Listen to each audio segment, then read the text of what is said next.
Well, joining me now to discuss the conflict in Israel and Gaza is a TV host and satirist, Bassem Youssef. Bassem, it's great to have you back on the programme. I wish it was under different circumstances. First of all, what is your reaction to what happened on October the 7th?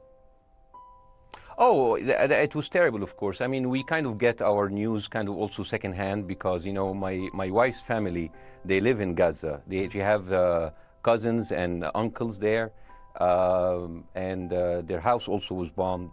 We haven't been able to communicate with them for the past 3 days. Communication are lost. So we don't know actually what is the, how are they doing, but you know, we're used to that. I mean, it's just like, it's very repetitive. We're used to that. We're used to them being bombed every time and moving from one place to the other. You know, it's just like those Palestinians, they're very dramatic. Israel killing us. But they never die. I mean, they always come back. You know, they're very difficult to kill, very difficult people to kill. I know because I'm married to one. I tried many times, couldn't kill her. I mean, there's a dark humour there, and I understand why. Because no, it's not dark humour. I try to get to her every time, but she uses our kids as human shields. I can never take her out. Again, I understand the humour, but to be serious, Bassem, about this. Tonight, I will be serious. Now, I will be serious. I was watching your interview with Ben Shapiro, and I'll tell you one thing. Yeah. I think that Ben Shapiro is one of the smartest people who ever walked this earth. He's very, very smart. I follow him, and I believe everything he said. And when he came on your show, his solution was, and I quote, his solution was that the solution for this is for Israel to annex Gaza and to kill as many son of bitches as possible to make sure that this will never happen again.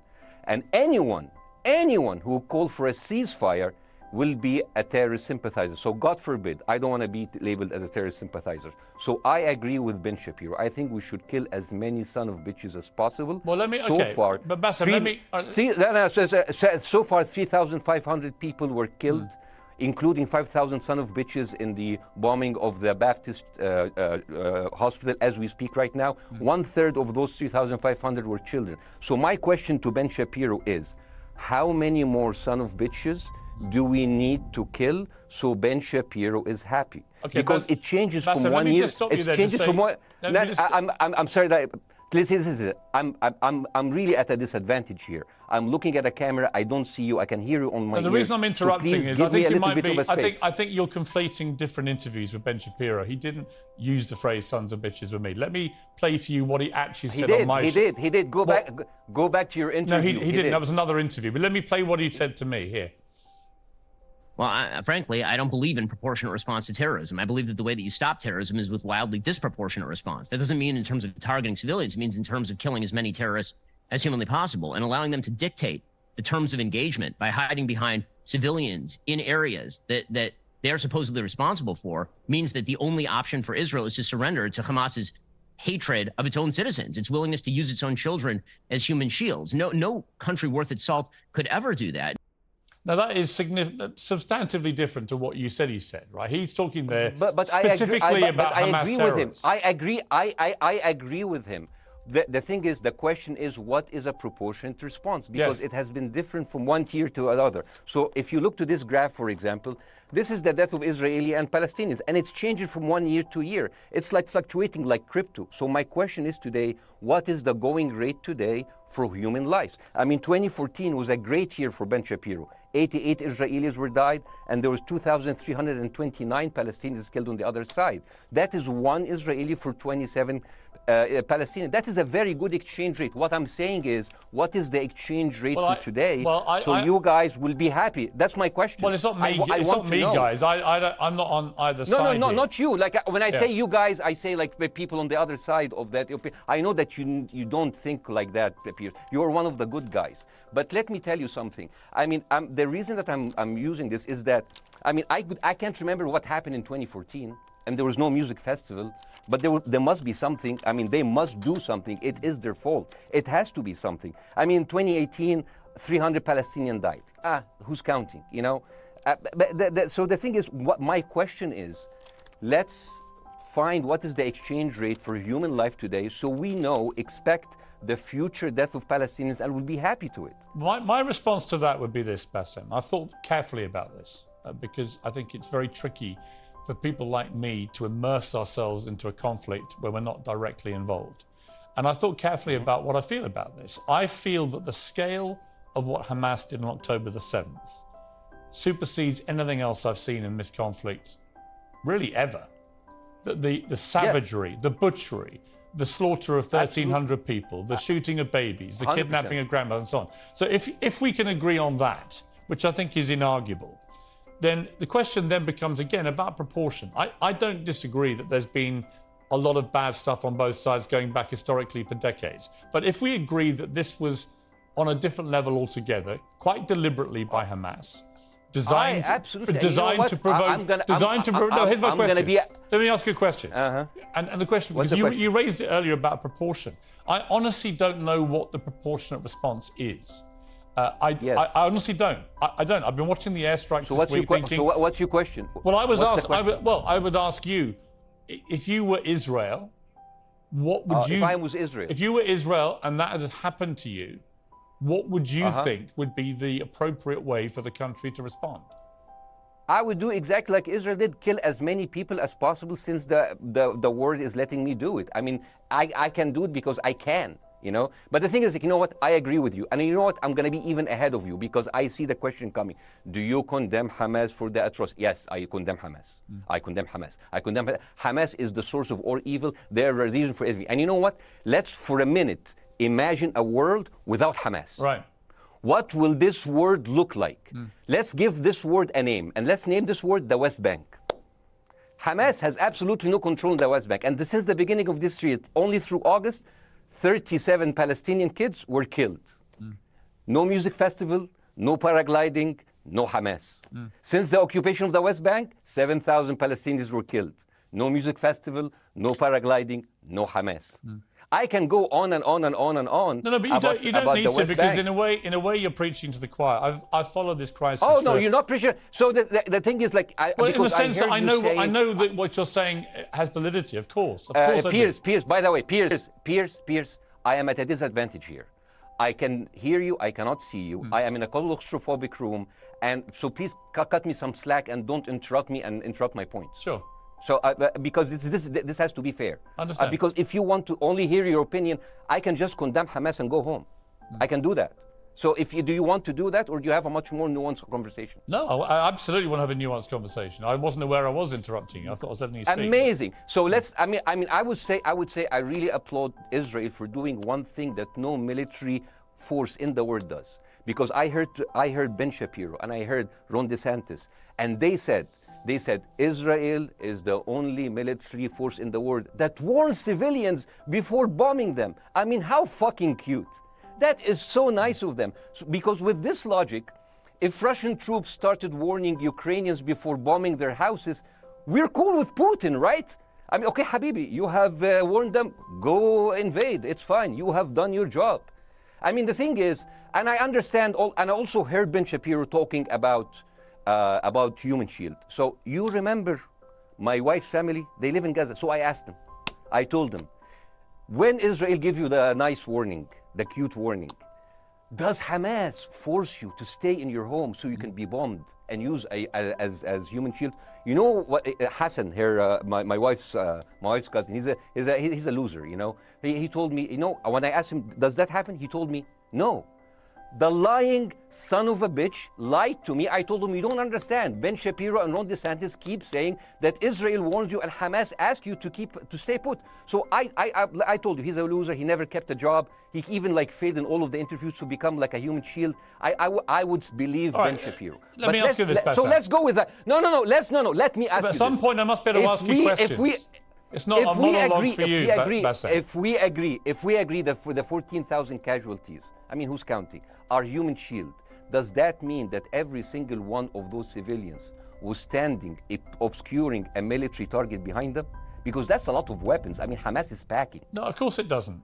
And look, it doesn't. So there's some collateral damage. Lots of collateral damage. Yes. It's fine, yeah. You kill some to save some and then kill some more. Yeah, I agree. Yeah. Well, let me ask you this. Again, it comes back to proportionate response. When the world decided it had to get rid of ISIS because of the appalling butchery they were carrying out, it did so by also killing very sadly, a lot of civilians along the way by doing airstrikes against places which But killing civilians are inevitable. You said that in the beginning. My point is, it's inevitable. Yeah, but once Israel has decided that they want to get rid of Hamas, and Hamas is embedded with civilian population, I'm very concerned about what's going to happen next. I've written a column tonight saying, I remember the Iraq War, which I opposed, right? I remember all this. So my question for you is, what would you think would be an appropriate response by Israel to what happened?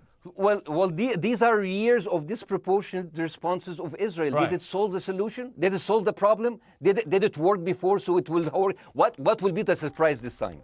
What will be the twist that will make this work this time? What will be different this time? Seriously, I mean, like, this is only the last 15 years. I mean, because it's too many papers. I just got this. But how will this be different? And the thing is, I am so glad in the introduction that you mentioned the Iraq War. I applaud you, Piers, for saying that, because you were honest about it. You said that spreading lies like WMDs make people look at those people as less of humans, and they would accept the death of 1 million Iraqi, whether by sanctions or by invasion, right? You are a good man. This is amazing. And you know what is similar? Is when you spread the lies of 40 decapitated babies, although it was refuted. So what happens when people hear that, killing babies is horrible. But when you say decapitated 40 babies, you are planting a certain image with a certain trigger in people's mind. Who has said that?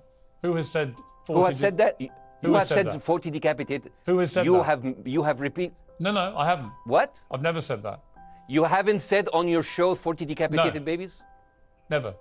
Ben Shapiro didn't say it? No. Ron DeSantis didn't say Nobody it? has said it. Okay, Piers, nobody said it? No. Oh, okay, maybe I am wrong. Decapitated. Here's you're the thing. wrong. I've never said that. The thing, what happened, no, you're wrong. But the thing is, when Iraq, the same thing is happening in Iraq. Ben Shapiro once tweeted, not even about Gaza, about the West Bank, when Israel continued to build the illegal settlement. He said, 2017, Israel likes to build things, and Arabs, not Palestine, not Hamas, Arabs like to bomb crap and live in open sewage. Yeah, I thought that was very the Israeli defense minister, he said, those are human animals. And the thing is, Ben Shapiro should know better, because, long before the Holocaust, before Jewish people were thrown in the gas chambers, the Nazi propaganda called them rats. Now, as a human being, I will never accept that another human being being thrown into a gas chamber. But a rat, kill 10, kill 1,000, 3,500. They are son of a bitch. They are human animals who live in open sewage and decapitate babies. And because of that propaganda, Mr. Morgan, that guy in Illinois, the 71-years-old guy, he killed, stabbing the 6-year-old Palestinian kid in Illinois 26 times. And he used to play with him. They used to be friends. But he went in, marching into their apartment, stabbing his mother and killing him, shouting, all Muslims could die. Yeah. It took you 80 years to change one word from Jewish to Muslim. And then you transferred your guilt to us and took away our land. Bassem, let me ask you a question. That deal sucks, man. Let me ask you a question. How do we get from where we are now to peace? Well, first of all, you need to change the perception. Nikki Haley, the American presidential candidate, said, we are in Israel in this because it's a fight between good and evil. Now, if you already decided someone is good, he can do no evil. And if you decide that someone is evil, it's good to kill them. Killing them is good. You see, and the thing is, it is not like something new. I mean, I look at history and I see, I'm sorry to say this, but Westerners has always dealt like this with indigenous people. You first treated them like savages, Native American, First Nation, Aboriginal. They're savages. Kill all the savages. And then when they're almost extinct, you start feeling sorry for them, like animals. So maybe the solution is that we kill as many Palestinians as possible, so the few of them that remains do not bother you. And maybe Netanyahu, when he lives for another 100 years, he'll become a tree hugger. Let me just challenge you on this. And he will campaign for preserving the three Palestinians. You keep talking about Westerners like me. Okay, so let me return the favor, okay? Hamas is dedicated to the complete eradication of Jewish people. I am not the spokesman for Hamas. I'm not saying you are. Why do you keep... I'm not saying you are. I'm not their spokesman. You're talking to me. I fucking hate them. Bassem, fuck Hamas. You are Hamas. No, are you happy? You're missing my point. You're talking in a generalized way about people in the West who always talk about Arabs as savages. I don't. No. I'm talking about America. I actually led the campaign. I led the media campaign listen, in this country against the Iraq War. Okay, so I don't see. I don't see people in the Middle East as savages. You are one of the good ones. But what I would say is, I'm talking about you. You're great. No, it's not about me being amazing. great. We love you. It's about the way Hamas behaved on October the 7th was like savages. Like a pack of savages. It was the worst atrocity against Jewish people since the Holocaust. There has to be, of course, there has to be a response. They should be eradicated. My question for you is, notwithstanding the history, Bassem, what is the proportionate response? But I don't know. But there's no Hamas in the West Bank, and they're still dying there. So what's your excuse? I don't have any excuse. Okay, what's your explanation? Sorry, my earpiece went down. Listen, I don't make any pretense that this hasn't been a massive problem between Palestine and Israel going back to the mid-40s. We all know this, right? Piers, listen. I'm not saying that you're making excuses, but if you are adopting a certain point of view, you have to at least defend it. I'm telling you, there is no Hamas in the West Bank. What is the excuse? Not your excuse. What is the excuse to kill those people? Well, listen, this question of proportionality is one that... No, answer my question! I've been answering your question, you answer mine. It's actually not my job to answer your questions. It's not. Okay, not your job. Not. I agree with you. I'm more interested in you, who has family in Gaza, who's an Egyptian in the Middle East, right? I'm more interested in what you have to say. Okay, I'm telling you. I think Hamas is the problem, okay? Right. Now, let's say Hamas is removed. Let's Hamas. I'm agreeing with everything. You want me to condemn Hamas? I will condemn Hamas, Hummus, Hassan, everybody. Guys, so wait. I can't hear you. The earpiece. Damn. Okay. Oops. Okay. Yeah. Okay. I do need help. I think. Okay. Just go back. Is he there? You go back. Can you hear me? Okay, go. Thank you, guys. Can you hear, Bassem? Yeah, now I can hear you. Okay. So here's the thing. Can you hear? Okay. So, let's say, for example, Hamas ceased to exist. Okay? Do you hear me? Yes. Yeah? Hamas ceased to exist today. Now, right now, in Palestine, in West Bank and Gaza, 20% of Palestinians go through Israeli prison system, whether imprisonment, whether interrogation, whether torture. And the rest of them, they live a life of daily loss of land, of homes, of life, and they are suffocated by this. So let me ask you something. If you are a Palestinian living into these conditions for decades, would you sympathize with your oppressor, or sympathize with the people who claim they resist them even if they are terrorists? I have made no secret that I think the conditions Palestinians have had to exist under are completely unacceptable. Yeah. I've said that for years. So the question then becomes, how do you forge peace between two warring parts of that region who for decades have approached peace, in my view, with mutual sledgehammers, with no actual desire to have peace? And I think it comes down in the end to great leadership. And I don't think there's great leadership. I don't think, well, hang on, let me make my point. I don't think there's great leadership on either side. Where is the Nelson Mandela figure here to come through all this hatred on both sides? Nelson Mandela? Yeah, where is that figure? Nelson Mandela actually have criticized Israel for being a horrible state. All of the South African activists have actually called Israel. My point is about how he responded to a country that was so divided. Is a template for how you get to peace, isn't it? I haven't met Nelson Mandela, so I wouldn't know. But like there's a point. There's a very important point here. You know, I want to understand what is the logic of Israel carpet bombing Gaza. I mean, if there's a logic, if this will make Israel safe, I want to hear the logic. So if they continue bombing, what are they hoping to achieve? Well, I think we know what their stated aim is. Their stated aim is to eradicate and wipe out Hamas. They believe Hamas are living predominantly in northern Gaza. They also are aware they're living amongst civilians. So it's an incredibly difficult thing. As I said in my monologue, it is very, very difficult to see how they do this without massive collateral damage. So if I can understand this correctly, basically Israel is doing this to pressure the Palestinian community in Gaza to turn against Hamas. Is that right? I'm sure that's part of it, yes.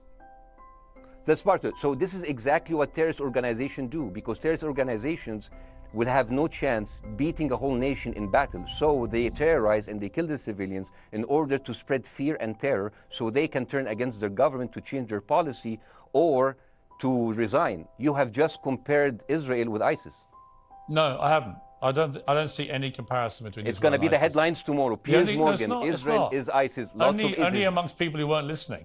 The comparison, which is more apposite, is ISIS and Hamas. They are both nihilistic terror groups intent on killing as many Jewish people and others as they can possibly kill. And you can't get peace with people like that. Absolutely. You know what? I'm going to do something that nobody done on your television. You know what I'm going to do on your episode? I'm going to pretend that I'm an Israeli citizen. I'm going to put myself in the place of an Israeli settler in the kibbutz. And I want to speak to my Prime Minister, Benjamin Netanyahu. Mr. Benjamin Netanyahu, I have voted for you because you have promised us peace and prosperity and security. On the 7th of October, those son of bitches Hamas, they went into the fence that is regularly heavily guarded. Usually if there's like a dove that comes close to it, it will be shot. Those people went in and they went for 6 hours before IDF forces was deployed, killing our friends, our families, kidnapping our grandmothers and babies, and went in. I want to ask you, Mr. Prime Minister, after you have fractured the Israeli community and you have fucked our courts, our Supreme Courts, what are you doing with the money being given to you, to the United States? Also, you are carpet bombing Gaza with absolutely no regard to our hostages, our people. I heard a rumor in the kibbutz that you're doing that you let that happen as an excuse to carpet bomb Gaza, so you push them into Sinai. And I didn't believe that. It's like, not my Prime Minister, he can never do that. And then I watched an interview for Danny Ayalon. He was your chief advisor. He was also the Israeli ambassador to the United States. And you know what he said, Mr. Prime Minister? He said that the solution for those Palestinians is to go into a vast land of Sinai and live into tent cities temporarily, temporarily, wink wink, until we build Gaza again, and then we invite you back. يعني عبط احنا بقى. يعني فاهمني؟ We've seen this movie before.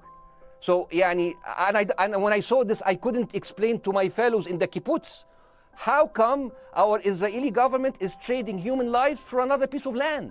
So as an Israeli citizen, I need to hold my Israeli government accountable. And as an American citizen, I want to know all of these money that we are giving to Israel. We're giving them $4 billion every year. Joe Biden said it's the best investment America ever done. Well, if I am in the place of Joe Biden, I would say, sorry, don't speak. I would say, if I was Joe Biden, I would go down and whisper in the ears of Netanyahu and tell them, I hate bad investment. They haunt me, like Littlefinger in Game of Thrones. But the thing is, this is the problem. Israel always victimizes itself, and I have never seen a victim putting their oppressor under siege and bombing them 24/7. Israel wants you to believe that they are the victim. Dealing with Israel is so difficult. It's like being in a relationship with a narcissistic psychopath. He fucks you up, and then he makes you think it's your fault. All right, you look at Israel as Superman, but they're really Homelander. Wallahi, they are shooting fish in a barrel, and they are annoyed with the splashes. Bassem, I want to say two things. One, if you could just slightly mind your language. We are uncensored, but if you keep swearing, I'm very sorry. We have to apologize to viewers who may be offended by that. I apologize. But I understand passions run high, so let's not get too bogged down about the old swear word. I apologize to the viewers. I apologize to the viewers for my language. My second question is this: after the sight of dead civilians. After the break, we have the managing director of the Daily Wire, which is Ben Shapiro's company. We were going to interview him on his own, but he's happy to come on and talk with you directly if you are prepared to stay. Well, of course, I can stay, but again, I am. Fuck. I am in a disadvantage, and I would like to have my space to respond. Okay, we'll come back after the break. Because here's the thing. There's Bassem, two things we're I want going to go to a before, break. all right? When we come back from the break, it'll be you and Jeremy Boring from the Daily Wire. I have news. We're taking a short break, Bassem. I'll be back. Welcome back to Uncensored. For more on the situation in Israel, I'm joined now by the CEO and co-founder of the Daily Wire, Ben Shapiro's partner, Jeremy Boring. Jeremy, thank you very much indeed for joining me. I'm sorry we demoted you earlier to mere MD. You are the CEO and co-founder. You know Ben Shapiro better than anyone, really. I did a big interview with Ben, obviously, the other night, which went around the world and has sparked a big reaction, including from our guest, Bassem Youssef, who's still with us. First of all, you've been listening to Bassem and what he's been saying. What's your response? Well, first of all, I make it a point not to speak for Ben Shapiro. He's got a 20 IQ points on me and speaks for a living professionally, so he's much better prepared to defend himself. But as his business partner, as his best friend, I do feel like I have to respond to the things that Bassem was just saying. First of all, the question of how many sons of bitches have to be killed in order to end this conflict, I suppose that the answer is as many of them as it takes. That doesn't mean that I or Ben or any decent person in their right mind is happy with the killing of civilians. I posted at the very beginning of this conflict that a woman or a child blown apart in Gaza is just as tragic as a Jewish baby killed in one of the settlements. That doesn't mean that Israel's actions and the actions of Hamas are morally equivalent. You know, the tragedy is the tragedy, but the moral equivalency is nonsense. If you entered Israel with the express purpose of targeting and murdering civilians with your own hands in cold blood, that is not comparable to Israel bombing targets in the Gaza Strip and killing civilians as a terrible, tragic consequence. War is terrible. War is an awful thing. That's why decent people don't lightly engage in war, and why Hamas should not have incited this war. You know, we can talk about the history of the Israeli conflict. I'm not a professional political commentator. I'm a CEO. I'm a screenwriter, and I'm certainly not Ben Shapiro.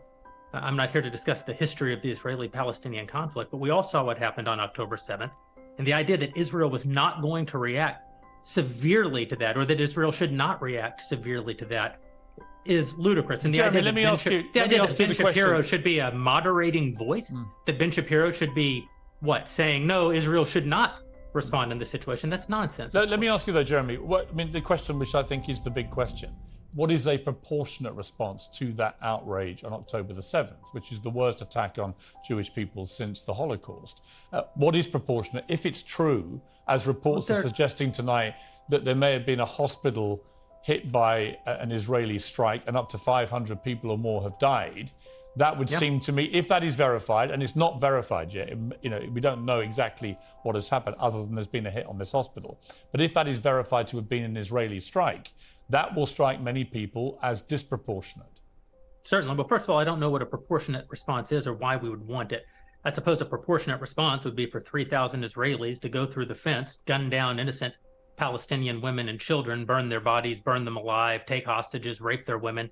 No one wants a proportionate response. No moral person could possibly call for a proportionate response. The purpose of war is to defeat your enemy.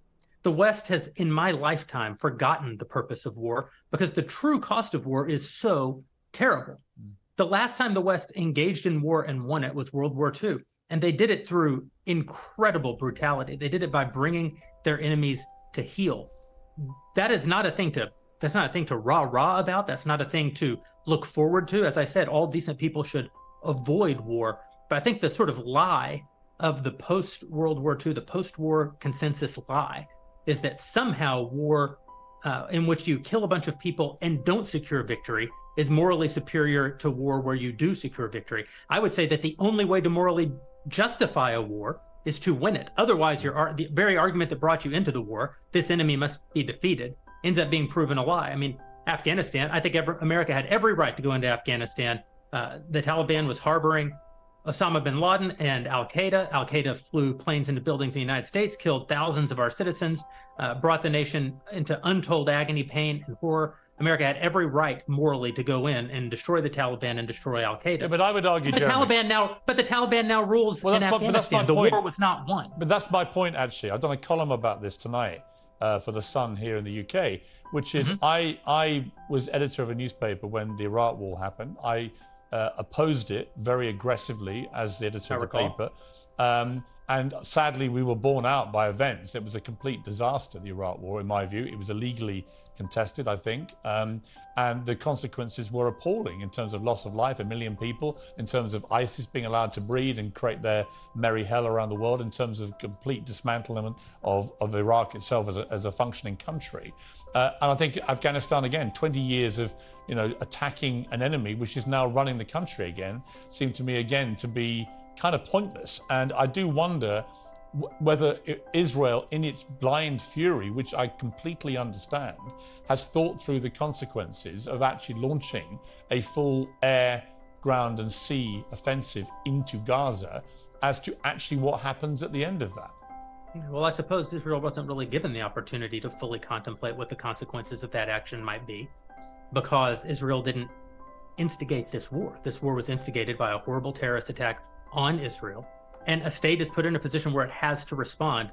Now, one might argue that the very fact that Israel has yet to actually launch their ground invasion means that they are actually making a calculation about what the cost will be, what victory looks like. Any rational person, any decent person can engage in a conversation about what is the appropriate response for Israel. Of course they can. But this sort of moral equivalency thing, I don't think is a sign of decency to engage in a conversation about moral equivalency. Let me bring Bassem back in. You've been listening to this, Bassem. What's your response to what Jeremy's been saying? I'm sorry, I didn't catch the gentleman's name. It's Jeremy Boring. He's the chief executive of the Daily Wire and co-founder with Ben Shapiro of the Daily Wire. Hi, Jeremy. Please say hello to Ben Shapiro, and please tell him that I do think he is the smartest person to ever walk the earth. Thank you so much. So, as a response to Jeremy, I agree with everything you said. I mean, what is disproportionate? I mean, he just used the examples from Second World War and America, showing that civilian casualty is, I mean, I heard his voice. He was very sad, and as he was telling us, it is so inevitable to kill so many civilians because it's something that we cannot avoid. I hear the sadness in his voice, and I know that it's a very difficult decision to kill all of these civilians because that's for a higher cause, and I understand. But my question, I have two questions. The question is, how can you justify the killing in the West Bank where Hamas does not exist? And if the disproportionate response during over all of these years have actually worked, what will be new this time that did not happen before? I just want to. That was my question. Okay, that was my question. I'm gonna. Okay. So now, if I ask the question, can I say something on my side? Well, Bassem, with respect, a little bit personal. Bassem, with respect, I gave you half the show to have your side. Jeremy's had a lot less time. I'm going to have to. You want me to leave? Bassem, I'm going to have to let you go because we've been on air with you for 40 minutes. Okay. Bye bye. But listen, I would like to talk to you again, and thank you for joining the program. I appreciate it. Oh, by the way, my wife's family is all right, and they sent us a house. It's bombed. It's beautiful. It's going to be a good like Halloween theme. So well, I'm very sorry for what your family are going through in Gaza, and I mean that very sincerely. By the way, I don't know. I don't know I don't know him. By the way, I haven't actually met them. They didn't even come to my wedding. They couldn't because they are stuck in Gaza. Okay. And she never saw them because, Gaza is not a destination. Bassem, as I say, we hear their voices, and it's they die. It's fine. It's fine. Bassem, I wish your family all the very best. Thank you for joining me. I appreciate it. I don't. Thank you.